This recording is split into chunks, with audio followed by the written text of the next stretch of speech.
नमस्कार मित्रांनो, स्वागत आहे तुमचं मराठी योजना अपडेट्स या आपल्या यूट्यूब चॅनलवर. विधानसभा निवडणुकीच्या तोंडावर महायुती सरकारने महिलांसाठी एक योजना जारी केली आहे. ती म्हणजे मुख्यमंत्री माझी लाडकी बहीण योजना. या योजनेच्या माध्यमातून सरकार पात्र महिलांना दर महिन्याला 1,500 रुपये देणार आहे. सर्वात प्रथम आपण GR पाहू. महाराष्ट्र राज्यात मुख्यमंत्री माझी लाडकी बहीण योजना सुरू करण्यात मान्यता देण्याबाबत हा GR आलेला आहे. 28 जून 2024 रोजी हा GR आपल्याला उपलब्ध झालेला आहे. महाराष्ट्र राज्यातील महिलांमध्ये ॲनिमियाचे प्रमाण 50पेक्षा जास्त आहे. तसेच राज्यातील श्रमबल पाहणीनुसार पुरुषांची रोजगाराची टक्केवारी 59% व स्त्रियांची टक्केवारी 28%च आहे. ही वस्तुस्थिती लक्षात घेता महिलांच्या आर्थिक आणि आरोग्य परिस्थितीमध्ये सुधारणा करणे आवश्यक आहे. महिलांचे आरोग्य व पोषण आणि त्यांच्या आर्थिक स्वावलंबनासाठी विविध योजना राबवण्यात येत आहेत. महिलांचा श्रम सहभाग पुरुषांच्या तुलनेत कमी आहे, ज्यामुळे त्यांच्या आर्थिक स्वातंत्र्यावर परिणाम होतो. सदर परिस्थिती लक्षात घेऊन राज्यातील महिलांना आर्थिक स्वातंत्र्यासाठी त्यांच्या आरोग्य व पोषणाद्वारे सुधारणा करणे ही कुटुंबातील त्यांची निर्णायक भूमिका मजबूत करण्यासाठी महाराष्ट्र राज्याची मुख्यमंत्री माझी लाडकी बहीण योजना सुरू करण्याचे प्रस्तावित आहेत. ही झाली प्रस्तावना. त्यानंतर शासन निर्णय काय आहे?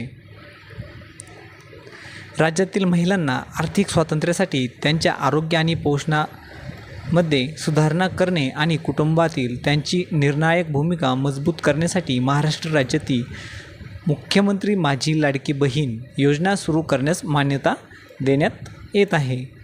या योजनेचे उद्दिष्ट आपण पाहूयात.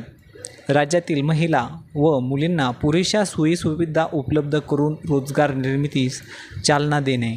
त्यानंतर त्यांचे आर्थिक सामाजिक पुनर्वसन करणे.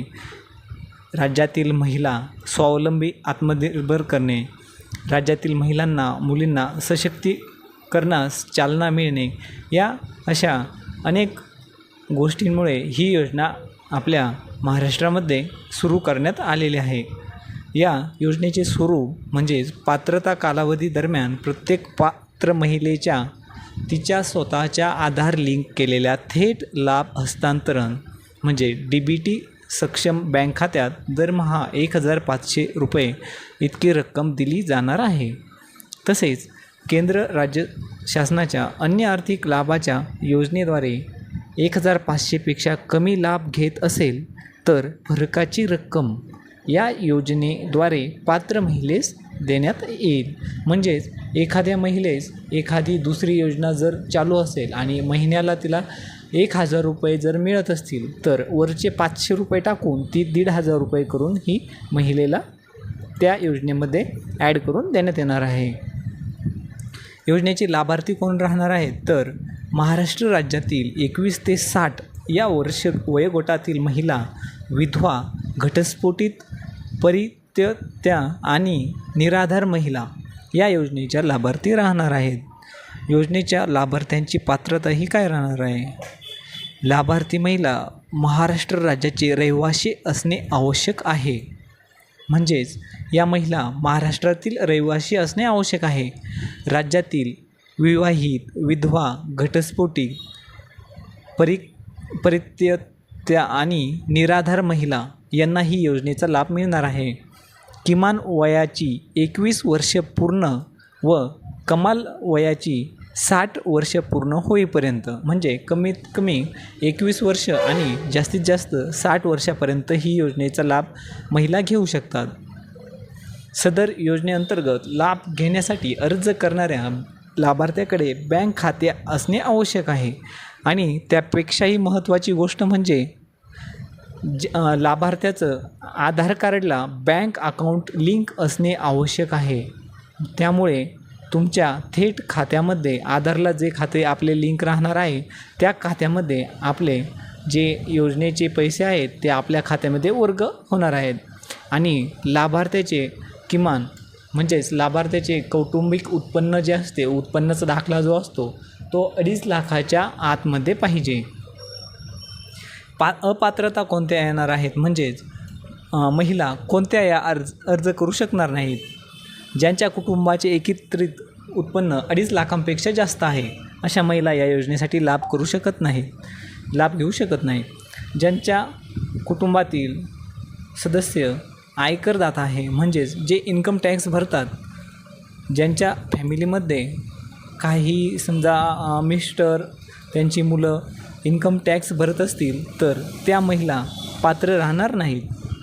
ज्यांच्या कुटुंबातील सदस्य नियमित कायम कर्मचारी, कंत्राटी कर्मचारी म्हणून सरकारी नोकरीला जर असतील तर त्यांनाही योजनेचा लाभ मिळणार नाही आहे.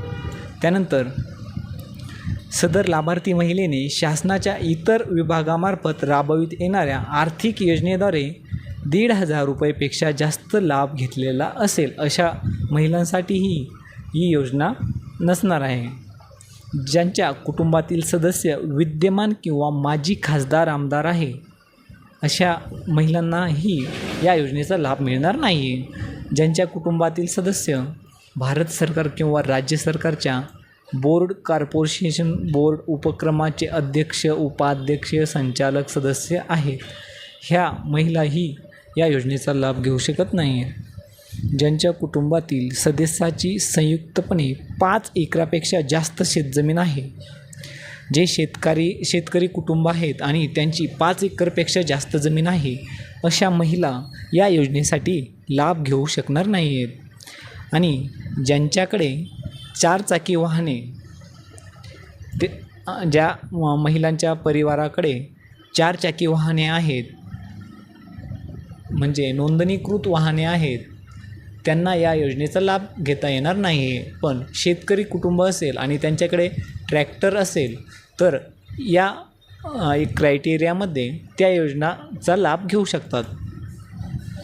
सदर योजनेच्या पात्रता व अपात्रता निकषामध्ये सुधारणा करण्याची आवश्यकता असल्यास नियोजन व वित्त विभागाचे अभिप्राय घेऊन शासन मान्यतेने काही कार्यवाही करण्यात येईल. म्हणजेच यामध्ये बदलही होऊ शकतो वेळेप्रमाणे.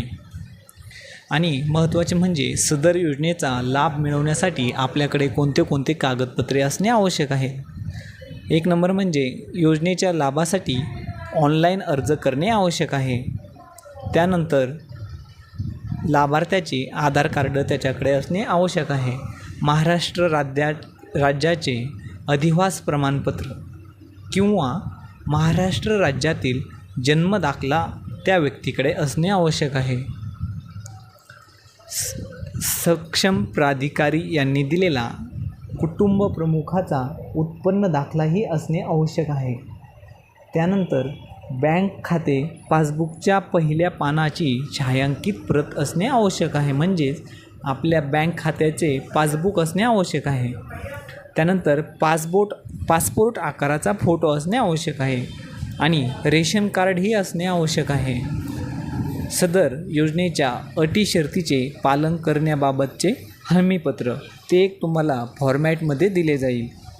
महत्त्वाचे म्हणजे या योजनेसाठी आपण अर्ज कशा प्रकारे करू शकतो आणि कुठे अर्ज करू शकतो. योजनेचे अर्ज पोर्टल मोबाईल ॲपद्वारे किंवा वेबसाईटद्वारे सेतू सुविधा केंद्राद्वारे ऑनलाईन अर्ज भरले जाऊ शकतात. त्यासाठी पुढील प्रक्रिया विहित केलेली आहे. पात्र महिलेस या योजनेसाठी ऑनलाईन अर्ज करता येईल. ज्या महिलेस ऑनलाईन अर्ज सादर करता येत नसेल, त्यांना ऑनलाईनबद्दल माहिती नसेल, त्यांच्यासाठी अर्ज भरण्याची सुविधा अंगणवाडी केंद्रात, बाल विकास प्रकल्प अधिकारी कार्यालय, त्यानंतर नागरी ग्रामीण आदिवासी किंवा ग्रामपंचायत वार्ड सेतू सुविधा केंद्र येथे उपलब्ध असतील. वरील भरलेला फॉर्म अंगणवाडी केंद्रात, बाल विकास प्रकल्प अधिकारी कार्यालय किंवा नागरी ग्रामीण आदिवासी सेतू सुविधा केंद्रामध्ये नियुक्त कर्मचाऱ्यांद्वारे ऑनलाईन प्रविष्ट केला जाईल आणि प्रत्येक यशस्वीरित्या दाखल केलेल्या अर्जासाठी यथायोग्य पोचपावती दिली जाईल. त्यानंतर अर्ज भरण्याची संपूर्ण प्रक्रिया विनामूल्य असेल. जे आपले शासनाकडून म्हणजेच ग्रामपंचायत झालं, अंगणवाडी सेविका झालं, यांच्याकडून अर्ज भरण्याची संपूर्ण प्रक्रिया ही विनामूल्य असेल. त्यानंतर अर्जदार महिलेने स्वतः उपरोक्त ठिकाणी उपस्थित राहणे आवश्यक असेल, म्हणजे जेणेकरून तिचा थेट फोटो काढता येईल आणि KYC करता येईल. याचं प्राप्त करण्यास सुरुवात म्हणजेच ऑनलाईन ॲप्लिकेशन 1 जुलै 2024 रोजी सुरू होणार आहेत. अर्ज करण्यासाठी शेवटची तारीख 15 जुलै ही राहणार आहे. तात्पुरती यादी प्रकाशन दिनांक म्हणजे पहिली यादी ही 16 जुलैला लागणार आहे. तात्पुरती यादी आल्यानंतर त्यावर तक्रार नोंदवण्यासाठी 16 जुलै ते 20 जुलै हा कालावधी राहील. त्यानंतर अंतिम यादी 1 ऑगस्ट 2024 रोजी लागणार आहे. त्यानंतर लाभार्थ्याच्या बँकेमध्ये KYC करणे 10 ऑगस्ट रोजी सुरू होईल. त्यानंतर लाभार्थी निधी हस्तांतर 14 ऑगस्टलाही होणार आहे. त्यानंतरच्या महिन्यात दिनांक प्रत्येक महिन्याच्या 15 तारखेपर्यंत ही रक्कम महिलांना मिळून जाणार आहे. या प्रकारची सर्व माहिती आपण या व्हिडिओद्वारे पाहिली आहे. धन्यवाद.